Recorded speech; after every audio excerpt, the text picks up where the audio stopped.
नहीं दिया। उन्होंने कहा था, उन्होंने पता है क्या क्या बोला, उन्होंने बोला था कि हम जो ये खेती होती है ना, जिसको जैविक खेती कहते हैं, जैविक खेती करने वालों को विशेष लोन देंगे, काम नहीं किया। उन्होंने कभी उत्तराखंड की बात नहीं करी। उन्होंने कहा था कि हम सारे जितने हमारे बेरोजगार हैं उनको रोजगार देंगे। उन्होंने कहा था जो अच्छे स्टूडेंट हैं ना उनको क्या देंगे, उनको लैपटॉप देंगे, उनको बढ़िया वाले मोबाइल देंगे। उन्होंने नहीं दिए। अभी पिछले दिन हमारे सीएम साहब तीसरे कार्यकारी रंजीत रावत नारे लगाते रहो। कांग्रेस पार्टी गंगा गांव में उन्होंने 7 जिलों में उन्होंने ये कहा कि इन 7 जिलों में जो भी लोग होंगे लगभग 50,000 हेक्टेयर भूमि होगी और 1 लाख से ज्यादा लोग फायदे में रहेंगे। लेकिन कोई फायदे नहीं। कहा कि युवाओं के लिए काम करेंगे। क्या उन्होंने युवाओं के लिए काम किया? नहीं किया। पलायन के लिए काम किया? नहीं किया। रोजगार के लिए काम किया? नहीं किया। उन्होंने कहा था कि हम 6 महीने में ही रिक्त पदों की भर्ती कर देंगे। उन्होंने कोई रिक्त पदों की भर्ती आज तक नहीं करी। परिवर्तन रैली हमारी है, वो सत्ता परिवर्तन की रैली है। सत्ता परिवर्तन करेंगे और हम जो है, हमारी जनता उत्सुक है इस कांग्रेस को लाने के लिए। तो हमारा जो नारा है कि भाजपा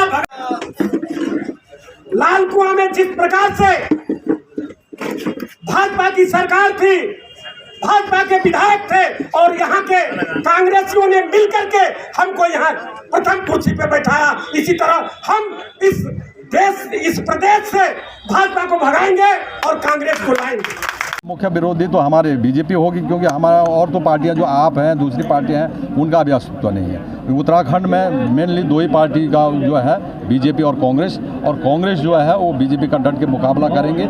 और बाकी पार्टियां तो अभी जो आ रहे हैं वो तो एक बरसाती नाले की तरह हैं, आए और उसके बाद ख़त्म हो गए। मुख्य मुद्दा हमारा एक तो कोविड का मिसमैनेजमेंट जो इन्होंने किया है, जो घोटाले कोविड में हरिद्वार के अंदर हुए हैं, बेरोजगारी, जो हमारे हज़ारों युवा बेरोजगार जो प्रवासी बाहर से आकर के आज गाँव में हैं और उनको रोज़गार नहीं मिला, तमाम गाँव और शहरों में जो है भटक रहे हैं रोज़गार के लिए, वो सबसे बड़ी विफलता भारतीय जनता पार्टी है।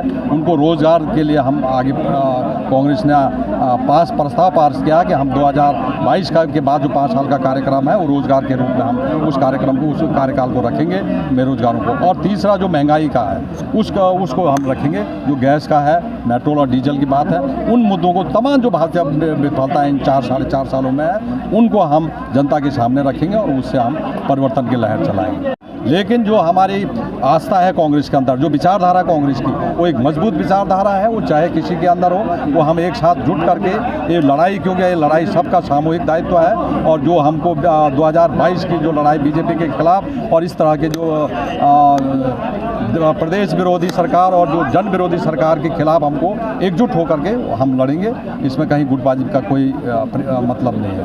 कमेटी ने तय किया है कि हम उत्तराखंड में जो 4 साल में भारतीय जनता पार्टी की विफलताएं हैं, जो भारतीय जनता पार्टी ने इस प्रदेश की जनता को ठगा है, जो इस जनता को बेवकूफ़ बनाया है, उसके विपक्ष में हम आज हमारी 3 तारीख से एक परिवर्तन यात्रा चल रही है, जो खटीमा से शुरू होगी और जसपुर से जाते हुए रुद्रपुर में जिला हेडक्वार्टर पे समाप्त होगी।